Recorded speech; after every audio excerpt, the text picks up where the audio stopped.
اعوذ باللہ من الشیطان الرجیم، بسم اللہ الرحمن الرحیم۔ ڈیئر ناظرین، مومنین و مومنات، امید کرتا ہوں کہ آپ سب خیر خیریت سے ہوں گے۔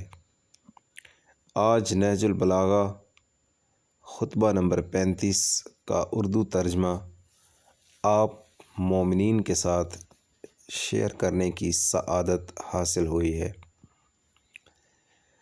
جب تحکیم کے بعد اس کے نتیجہ کی اطلاع دی گئی تو آپ نے حمد و ثناء الہی کے بعد اس بلا کا سبب بیان فرمایا۔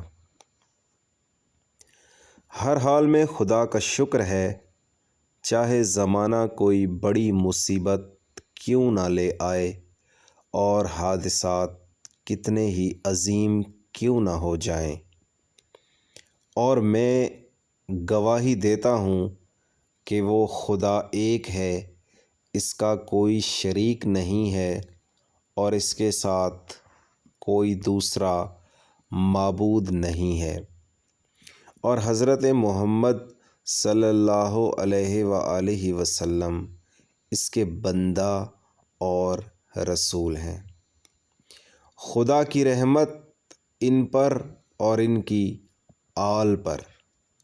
اما بعد، یاد رکھو کہ ناصح، شفیق اور عالم تجربہ کار کی نافرمانی ہمیشہ باعث حسرت اور موجب ندامت ہوا کرتی ہے۔ میں نے تمہیں تحکیم کے بارے میں اپنی رائے سے باخبر کر دیا تھا اور اپنی قیمتی رائے کا نچوڑ بیان کر دیا تھا، لیکن اے کاش کثیر کے حاکم کی اطاعت کی جاتی۔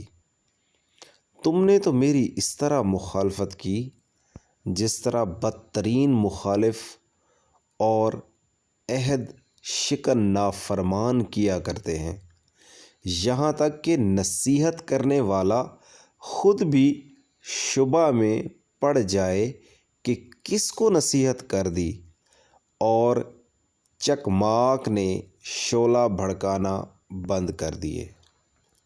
اب ہمارا اور تمہارا وہی حال ہوا ہے جو بنی حوازن کے شاعر نے کہا تھا، میں نے تم کو اپنی بات مقام منارج اللوی میں بتا دی تھی، لیکن تم نے اس کی حقیقت کو دوسرے دن کی صبح ہی کو پہچانا۔